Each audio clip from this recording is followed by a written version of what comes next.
Es viernes y por lo tanto tenemos un nuevo preguntas y respuestas, un nuevo Q&A. Mbappé, Ramos y su sucesor, Hazard, Valverde, Odegaard, muchos nombres, muchas preguntas interesantes, así que no me entretengo más, voy con ello.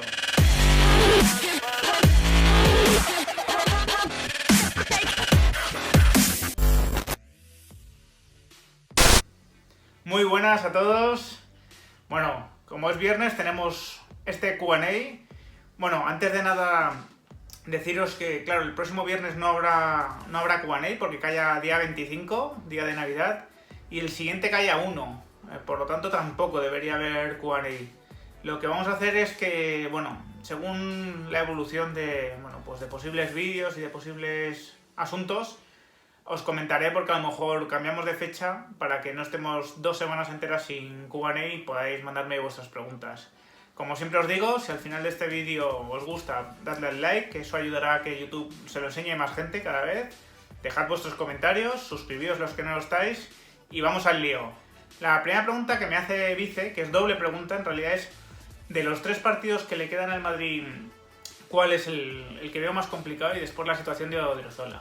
Bueno, empiezo con lo de los partidos.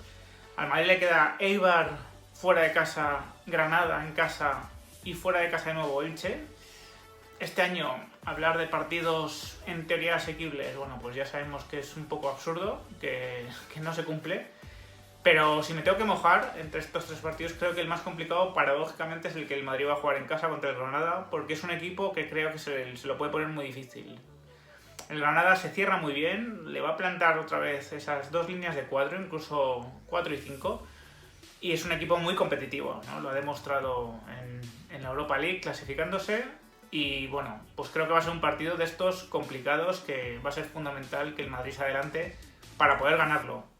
Situación de Odriozola.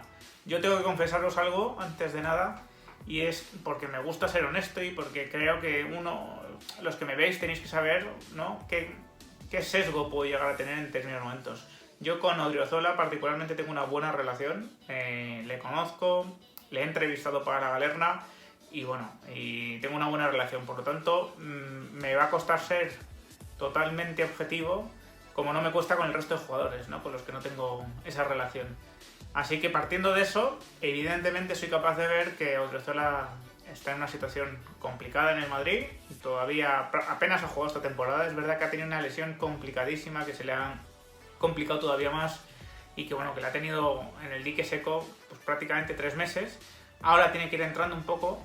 Yo confío mucho en las posibilidades de Odriozola, sobre todo como un jugador ofensivo de ataque, como lateral, creo que tiene muy buenas condiciones, que tiene una buena técnica, que tiene buenas piernas, tiene un buen motor para jugar en esa posición. Me genera más dudas en defensa, creo que ahí es donde tiene su mayor margen de mejora.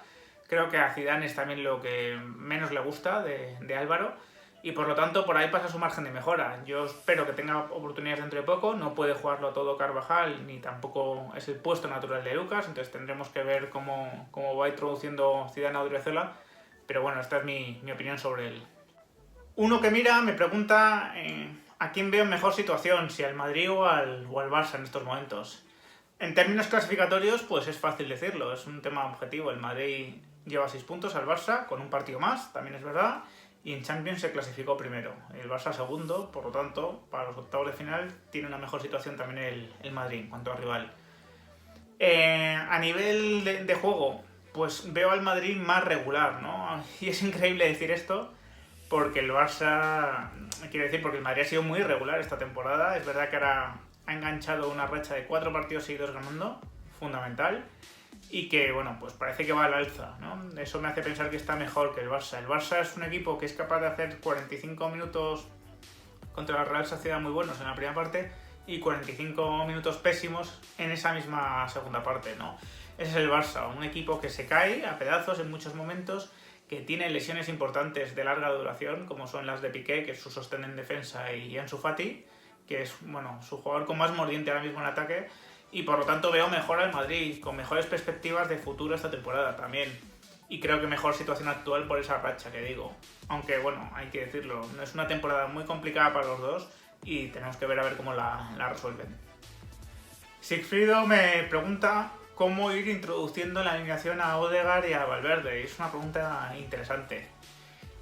Hay bastantes formas. Vamos a ver, ambos jugadores yo creo que se ven potenciados en el perfil derecho del centro del campo. Creo que en un 4-3-3 ambos jugarían en la posición que ahora mismo está jugando Modric, ¿no? Como volante derecho. Es verdad que en Odegaard veo la posibilidad también, y lo he comentado en alguna ocasión, de poder jugar en ese 4-3-3 arriba, ¿no? En el extremo derecho también. Creo que sería su posición también, una de sus posiciones ideales. Estaría más cerca del pico del área, que es donde Odegaard creo que puede hacer más daño, filtrando esos pases.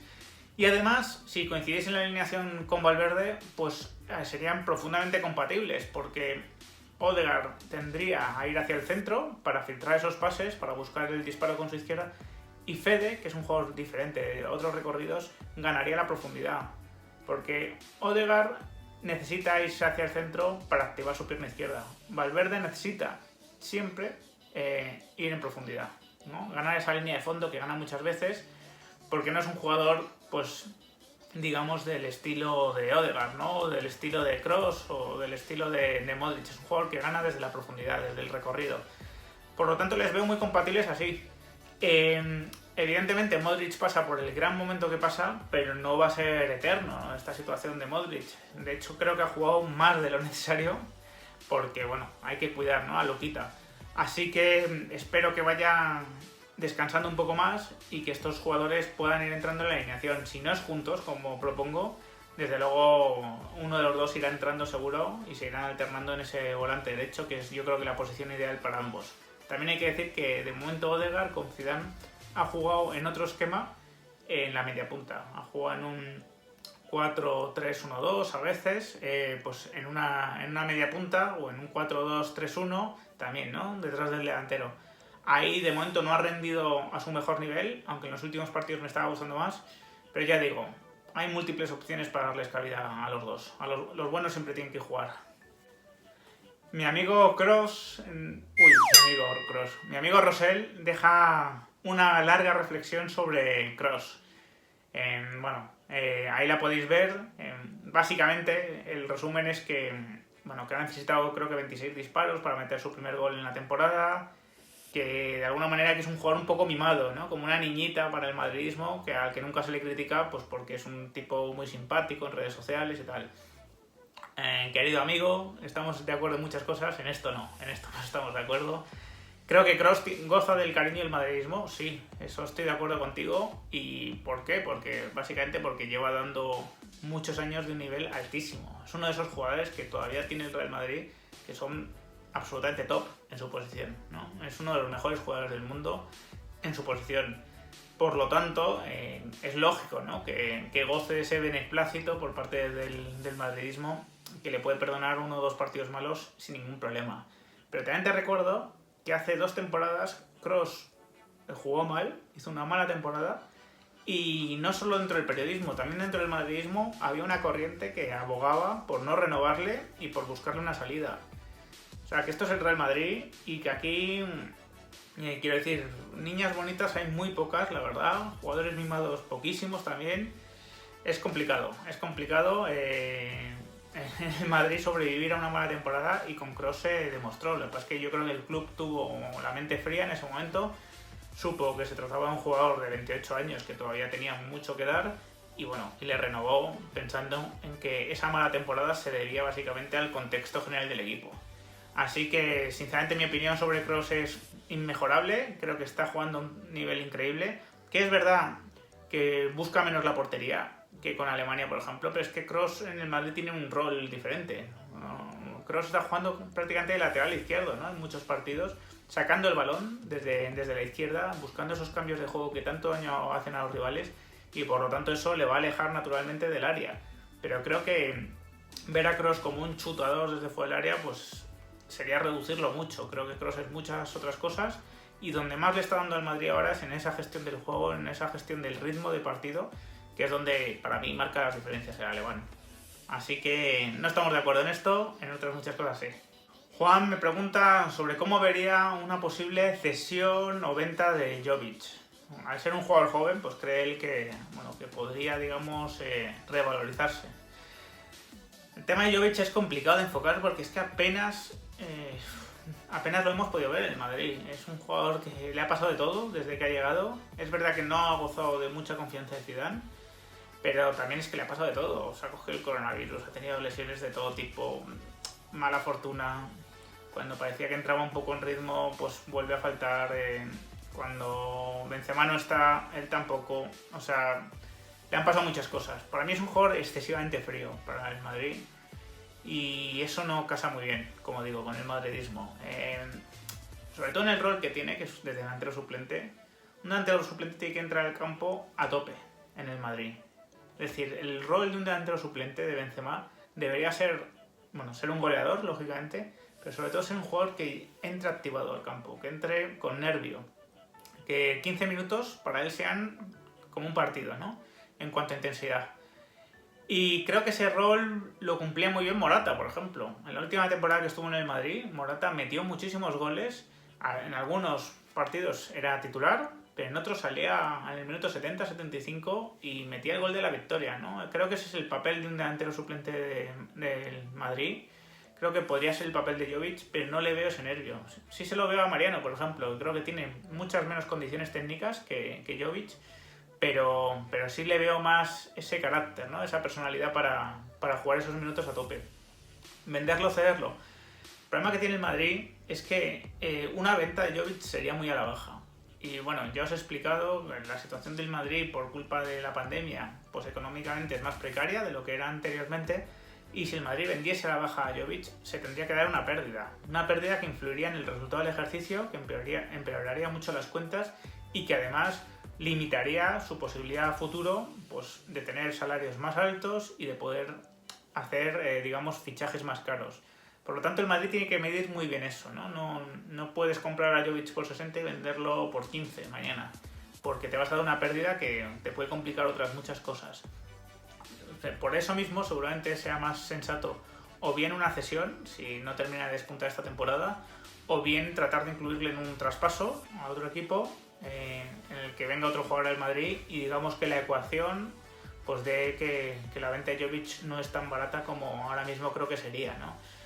Esa creo que es la mejor opción, ¿no? La cesión, y si no, pues incluirle en un fichaje, que tampoco se me ocurren pues demasiadas opciones aparte de la de Haaland, ¿no? Que podría estar el Borussia Dortmund en un momento determinado interesado en Jovic. Pero ya digo, lo veo difícil que Jovic salga vendido, creo que es más probable que salga cedido y ojalá que despunte en estos meses que quedan hasta el final de temporada y no haya ni que venderlo ni que cederlo, sino quedárnoslo. Pedro y Juan Eduardo me preguntan por uno de los temas estrellas de este canal, que es Mbappé.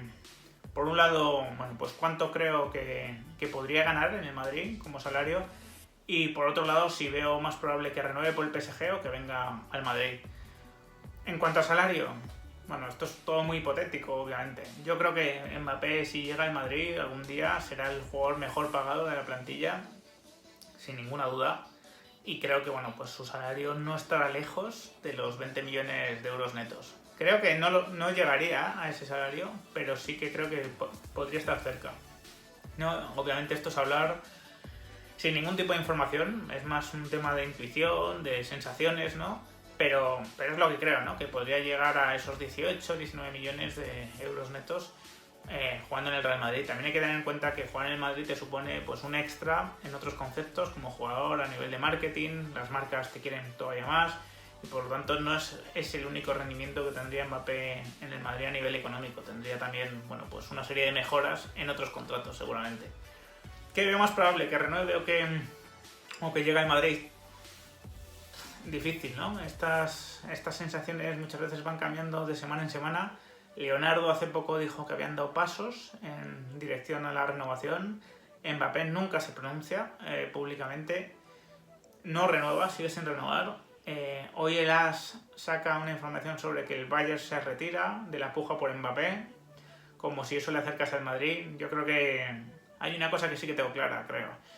Que o renueva con el PSG o viene al Madrid. No creo que haya un tercer escenario en el que no renueve con el PSG y vaya a otro equipo, ¿no? Creo que el Madrid es la alternativa, claramente, pero difícil decir qué va a pasar, ¿no? Es muy difícil, no estoy en las negociaciones entre el PSG y Mbappé, Mi sensación desde luego hace tiempo era que Mbappé, si no había renovado todavía, es que no pensaba renovar. No creo que sea un tema de dinero, creo que el PSG le estará ofreciendo muchísimo dinero y por lo tanto, bueno, pues esa resistencia a renovar pues me hace pensar que sí, que hay bastantes posibilidades de que pueda venir, ya sea en 2021 o 2022. Pero realmente no lo sé, o sea, te hablo un poco de sensaciones que puedo tener. Sé que el Madrid pues lo considera como un caso muy parecido al de Hazard, que es un jugador que durante años fue anhelado por el Madrid y cuando llegó en la situación contractual perfecta para ficharlo, pues es cuando se pudo realizar el fichaje. Y con Mbappé, bueno, pues ojalá que ocurra lo mismo, ojalá que en 2021 se den las condiciones para que venga un precio que el Madrid pueda pagar. José Rafael me plantea el supuesto de que Hazard vuelva a no tener una buena temporada. ¿Qué hacer con él? Es fundamental para el Madrid que Hazard tenga una buena temporada, eso yo creo que todos estaremos de acuerdo. Creo que ese salto de nivel que el Madrid necesita, sobre todo para la Champions y para muchos partidos que se le complican en Liga, pues el belga a su mejor nivel lo podría dar, le podría ayudar al Madrid a dar ese paso. Pero bueno, efectivamente, si volviese a tener una mala temporada, bueno, pues la situación para el Madrid será complicada. ¿Por qué? Por lo que explicaba antes de Jovic.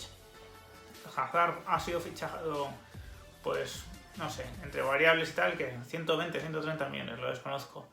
Cualquier venta de Hazard va a ser muy a la baja el año que viene. Muy a la baja. Y eso vuelve a suponer una minusvalía muy importante, una pérdida que condiciona no solo el resultado del ejercicio, sino también bueno, pues la posibilidad de fichar a futuro, la posibilidad de pagar salarios buenos a jugadores a futuro. Por lo tanto, el Madrid tiene que andarse con mucho cuidado a la hora de poner a Hazard en el mercado, ¿no? Yo confío en que va a hacer una buena temporada, confío en que va a despuntar. Creo que el Madrid no se va a plantear su venta este verano y creo que solo cabría ese movimiento pues en un hipotético movimiento por Mbappé, ¿no? Que al PSG le sirviese Hazard, que el Madrid no estuviese conforme con la actuación de Hazard y bueno, hacer una especie de canje ahí que sirviese para que el precio de Hazard no cayese tanto. Si no, pues estoy convencido de que tanto por temas económicos y también por esperanza deportiva de futuro, Hazard va a seguir en el Madrid unos cuantos años más. Y terminamos con Eric, que me plantea quién creo que puede ser el mejor sucesor de Sergio Ramos. Me da 3 nombres: Upamecano, Skriniar y Koundé. A él al que más le gusta es Upamecano. Upamecano es el proyecto, yo creo, más bestia de esos 3, el más espectacular, el que en un día bueno más te da, ¿no? Lo vimos en esa eliminatoria contra el Atleti, en la cual el francés estuvo espectacular, tanto en salida del balón como en los duelos individuales. Fue espectacular. ¿Qué ocurre con Upamecano? Es muy joven, ¿no? Obviamente comete muchos errores. Upamecano concede en muchos partidos por ese ímpetu muchas veces, por ese no saber medir. En ese sentido me recuerda en ciertas cosas a Militao, que creo que también es un central muy impetuoso que a veces mide mal. Y bueno, en Upamecano pasa eso. Creo que obviamente va a mejorar y que Zidane lo tiene en cuenta, Upamecano, pero no sé si va a terminar de dar ese paso para convertirse en un central totalmente seguro y fiable para el Madrid. A nivel contractual creo que tiene una situación más fácil que los otros dos que me comentas, porque creo que Upamecano tiene una cláusula más asequible de pagar. ¿Cuál me gusta más o cuál me ofrece a mí más seguridad? Pues a mí Koundé me encanta, la verdad. El jugador del Sevilla me encanta, es muy caro. El City ofertó este verano por él, el Sevilla rechazó las ofertas, pedía su cláusula, creo que eran 70 millones o algo así. Para mí es el que más me gusta de los 3, creo que es un central muy cerebral, al mismo tiempo muy físico, no es muy alto, pero va muy bien de cabeza, se propulsa muy bien y creo que es un central para muchos años y que no me extrañaría que el Madrid lo tuviese, bueno, pues en agenda el ir viendo la situación y la evolución de este jugador, que es jovencísimo, que es muy rápido y que le podría dar mucho al Madrid. Es verdad que él viene actuando más en el perfil derecho y Ramos en el izquierdo, pero bueno, creo que es un jugador que se podría llegar a adaptar también a la izquierda perfectamente porque ya digo, ¿no? Creo que tiene muchos recursos y lo considero un jugador muy interesante, como digo. Bueno, sin más, os dejo. Como digo, si hay alguna novedad con el Q&A, con el próximo Q&A, os avisaré con tiempo para que podáis mandar vuestras preguntas. Si no, estaremos 2 semanas seguidas en el dique seco y volveremos creo que el 8 de enero. Así que, bueno, pues espero que que nada, que dejéis vuestros comentarios, que os haya gustado este vídeo y nos vemos en el siguiente.